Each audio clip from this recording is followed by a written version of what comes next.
Somewhere in the rubble of a destroyed city, a sniper waits. She has been lying there for 6 hours. She barely breathes. Below her position, German soldiers move through the ruins. They are talking, laughing even. They have no idea she is there. She brings the rifle to her eye. Her breathing slows. One breath in, hold. The crosshairs settle. One German soldier drops. The others scatter. She does not move. She simply marks a small notation in a worn notebook. She is 24 years old, and that shot, that single, quiet, devastating shot, was not her first. It was not her 50th. It was not even her 100th. By the time World War II was over, Lyudmila Pavlichenko had recorded 309 confirmed kills, more than any other female sniper in the history of warfare. And she would do something no Soviet soldier, male or female, had ever done before. She would stand in front of the entire world and demand to be taken seriously. This is her story. To understand Lyudmila Pavlichenko, you have to understand who she was before the war, because she was not born a killer. She was born a curious, serious, ambitious young woman who simply wanted to understand the world. Lyudmila Mikhailovna Pavlichenko was born on July 12, 1916, in a small town in what is now Ukraine. Her father worked in a factory. Her family was ordinary. Nothing about her childhood suggested the life that was coming. As a teenager, she moved to Kiev. She enrolled at Kiev University to study history. She wanted to be a teacher, someone who studied the past, not someone who made it. She also, at 17, had a son. His name was Rostislav. She was a mother before she was a soldier. That detail matters, because when she eventually walked to the recruitment office in 1941, she was not just a young woman volunteering. She was a mother, leaving her child to go to war. But there was something else about Lyudmila. At 16, she had joined a civilian rifle club near her home. It started almost casually. A factory club offered shooting lessons, and she signed up. The weapon she trained on was the Mosin Nagant, the standard Soviet rifle of the era, a bolt action, heavy, notoriously punishing to fire, with a kick that could bruise a shoulder and a bolt mechanism that had a habit of sticking in the cold. It was not a forgiving weapon. She mastered it anyway. The first time she stepped onto the range, the instructors assumed she would struggle. She stood at the line, raised the rifle, and began hitting targets at distances that made the men beside her glance sideways. Within months, she had qualified as a Voroshilov sharpshooter, one of the Soviet Union's highest marksmanship ratings. By 1941, she was 24 years old, a university student, a mother, working part-time, living by every definition a peaceful life. That peace would last as long as Germany decided to invade. June 22, 1941. Operation Barbarossa. More than 3 million German soldiers crossed into Soviet territory simultaneously. The largest military invasion in the history of warfare. The Soviet Union was not ready. Cities burned. Entire armies were encircled within days. Millions of civilians fled east. Millions more could not. Within hours, Soviet citizens were lining up at recruitment stations across the country. The line in Kiev stretched down the street and around the block. Lyudmila Pavlichenko stood in that line.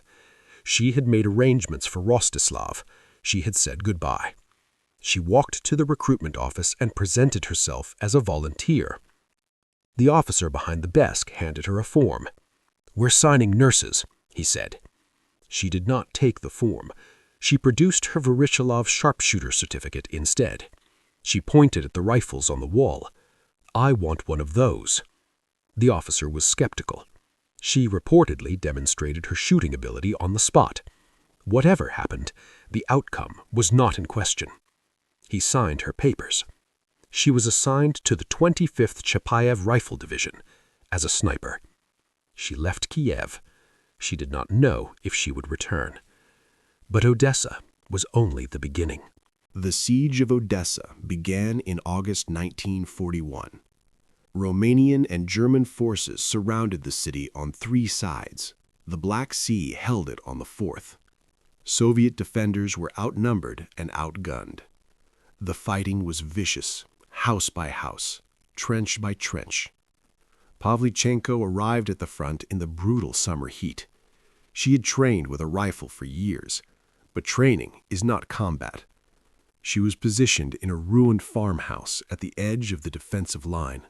The structure smelled of dust, charred wood, and Mosin oil. Through the shattered window frame, a field stretched below her. 400 meters away, 2 enemy soldiers were moving. Her spotter whispered coordinates. She settled into position.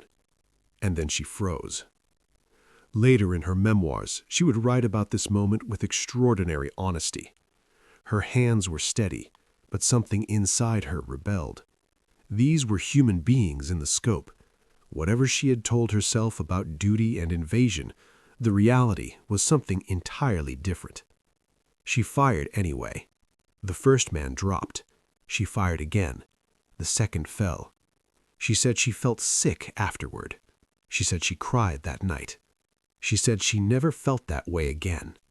In the weeks that followed, she adapted to combat the way very few soldiers ever truly do: methodical, patient, precise. A sniper's work is not glamorous.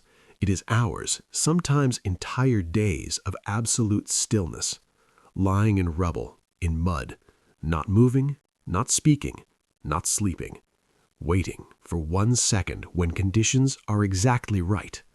She excelled at every part of it. By the end of the siege of Odessa, she had recorded over 100 confirmed kills in 73 days. The city eventually had to be evacuated by sea, but her reputation was already spreading on both sides of the line. Imagine lying completely still for 6 hours, knowing a trained enemy sniper might be watching you from the rubble across the street. Could you hold that position? The Germans had noticed her, and they were about to send their best to deal with her. After Odessa, Soviet forces evacuated to Sevastopol, the fortress city on the Crimean Peninsula. The siege would last 250 days, one of the longest and most destructive urban sieges of the entire war. The city was being pounded around the clock: artillery, aircraft, mortars. The Germans wanted it badly. Losing it would be catastrophic for the Soviet war effort. Inside that siege, Pavlichenko found herself in a different kind of warfare. The Germans had snipers too, experienced, decorated, briefed specifically about her. A Soviet female sniper with over 100 kills. German command reportedly offered rewards for eliminating her. She ignored it, but the duels were real. Somewhere in the rubble across from her position, another sniper was watching. He knew she was there. She knew he was there. The first person to move would die. The most extraordinary of these duels lasted 3 days. Her target was a German sniper of significant experience. He was good, careful, patient, disciplined. He had chosen a strong position, and he did not give it away easily. For 3 days, Pavlichenko hunted him. She tracked his field of fire. She studied the angles. She moved position each night, millimeter by millimeter, closing the geometry. She ate almost nothing. She barely slept. She did not take a single shot until she was certain. On the 3rd day, the German made a mistake. He grew impatient. He shifted his position by perhaps 30 centimeters. A single blade of grass moved. That was enough. She fired once. The duel was over. When she reached the German sniper's position afterwards, she found something unexpected: a logbook. Inside, meticulously recorded, over 200 kills. She had just eliminated one of the most effective snipers in the German army. Over the course of the siege, she reportedly defeated 36 enemy snipers in total. 36 specialists sent to kill her, who died instead. But while the world would come to see Lyudmila Pavlichenko as an unstoppable killing machine, a Soviet war hero, a legend, she was hiding something about her time in Sevastopol, something that explains why she never smiled in photographs and why she eventually refused to ever pick up a rifle again. In Sevastopol, Lyudmila Pavlichenko was not alone. Among the defenders of the city was a soldier named Alexei Kitsenko. He was a fellow sniper, sometimes her spotter, sometimes her partner in the field. He was, by the accounts that survive, a careful and steady man, methodical in the way good snipers are. In the ruins of a besieged city, surrounded by artillery fire and constant death, something unexpected happened. They fell in love. In the middle of a siege that was consuming everything around them, they applied for a military marriage license. Even in wartime, maybe especially in wartime, people reach for something permanent, something that says, I was here. This mattered. You mattered. In early 1942, during a routine movement near the front line, a mortar round landed close. Too close. Alexei Kitsenko absorbed the worst of it. Lyudmila reached him. She held him. He died in her arms. There is no dramatic scene to write here, no speech, no last words recorded for history. Just a woman kneeling in the rubble of a destroyed city, holding the person she loved in a war that had already taken everything from everyone. She returned to her position the next day. She kept fighting. Her kill count, which had already been extraordinary, kept climbing. By the time a mortar round eventually wounded her and ended her frontline service, she had reached 309. The number means something different now. In June of 1942, a mortar round landed close to her position. Shrapnel tore into her. She was carried from the field. When she recovered, Soviet command made a decision. Lyudmila Pavlichenko would not return to the front lines. For the first time in nearly a year, she was leaving the field. The rubble, the silence, the waiting, the loss, all of it suddenly was behind her. Soviet command had other plans. The Union was fighting for its survival and needed allies desperately. And here was something extraordinary. A 25-year-old woman who had killed 309 soldiers and survived. A human being who defied every assumption the Western world held about who fights wars. They were going to send her to America, and nothing would prepare her for what was waiting. August 1942, Lyudmila Pavlichenko arrived in Washington, D.C. She was part of a Soviet student delegation officially, but the real purpose was unmistakable. She was there to make America pay attention. She was invited to the White House. She became the first Soviet citizen to be received by a U.S. president during the war. But she didn't just visit, she stayed. Lyudmila Pavlichenko, a woman who still carried shrapnel scars, who still flinched at sudden loud sounds, who still dreamed in the language of sniper positions and artillery trajectories, slept in the White House. Imagine the scene. The deadliest woman in the world sitting across a breakfast table from Eleanor Roosevelt, the First Lady of the United States and the most lethal female sniper in history, having tea. Eleanor Roosevelt noticed almost immediately that Lyudmila was uncomfortable in the spotlight. The press events, the crowds, the noise. She had spent a year becoming invisible, and now the whole world was looking at her. Eleanor quietly intervened to shield her from the more aggressive reporters. The two women formed a genuine friendship that lasted long after the war ended. After Washington, she traveled across the country. Chicago, New York, press conferences in every city. She answered questions through a translator with careful, measured precision. And then the questions started getting strange. One reporter asked about her uniform, specifically whether Soviet women were allowed to use lip rouge in the trenches. Another asked about the cut of her skirt. Another wondered if she missed cooking. Pavlichenko sat through these questions. She listened to each one translated. She considered them. "Gentlemen, I am 25 years old, and I have killed 309 fascist invaders. Don't you think you have been hiding behind my back long enough?" The room erupted. It made headlines. Across the country, people read that line and felt something. It was the truth spoken by someone who had long since run out of patience for anything less. The quote was delivered, according to accounts, in Chicago, at one of the larger press events of the tour. Woody Guthrie, the folk legend, wrote a song about her. She had become something she never asked to be, a symbol. But symbols don't go home. People do. And what waited for Lyudmila Pavlichenko at home was something no photograph ever captured. Lyudmila Pavlichenko returned to the Soviet Union in autumn 1942.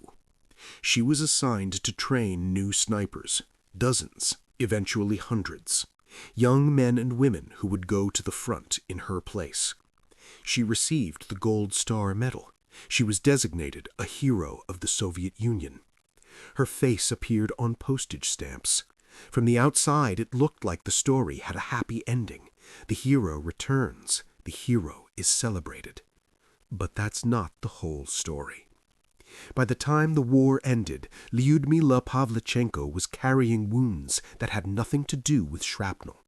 She suffered what we would now recognize as severe post-traumatic stress.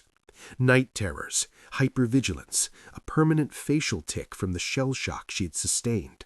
She could not be in a crowd without scanning for threats. Sudden sounds made her freeze. She had killed 309 people. She carried all of them, every single one.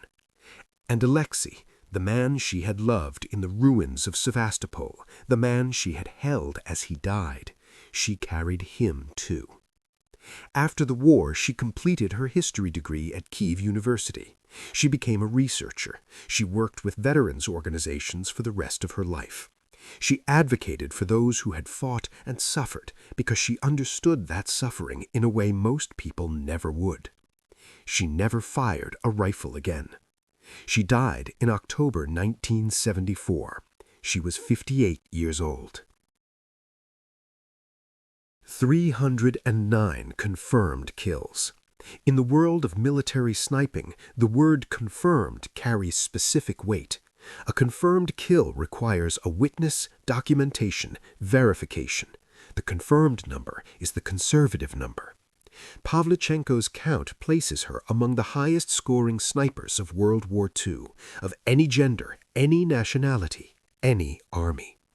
Modern historians, including researcher Lyuba Vinogradova, have noted that Soviet records during wartime were sometimes inflated for propaganda purposes. The Soviet Union needed heroes, needed Pavlichenko specifically to inspire women to enter the workforce and the military. That doesn't diminish her. It makes her story more complicated and more human. The system needed a symbol. She was a real person.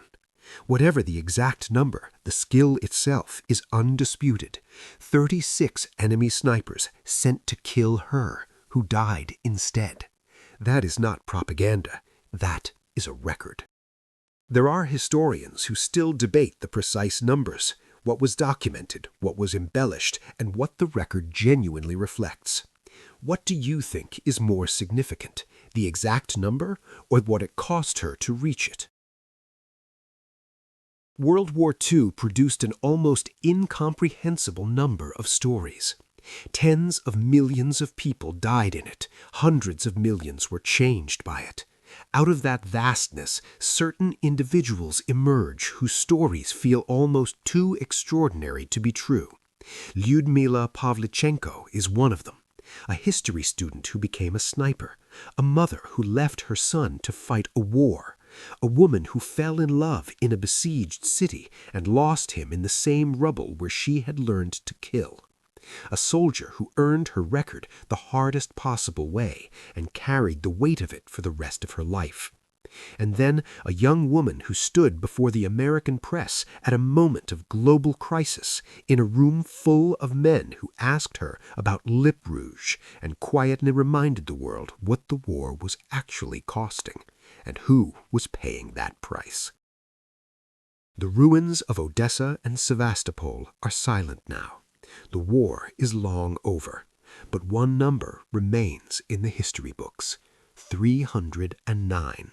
The highest confirmed kill count ever recorded by a female sniper, a record that stands more than 80 years after the war ended, and a reminder that history is rarely made by the people anyone expected. Lyudmila Mikhailovna Pavlichenko, 1916-1974, 309 confirmed kills, hero of the Soviet Union. If this story stayed with you, if something about Lyudmila Pavlichenko's life surprised you, drop it in the comments. What got you most? The 3-day duel, Alexei, the press conference, or the fact that after everything she never touched a rifle again? If you want more stories like this, real history, real people, told the way they deserve to be told, hit subscribe. There are more of these coming. We're just getting started.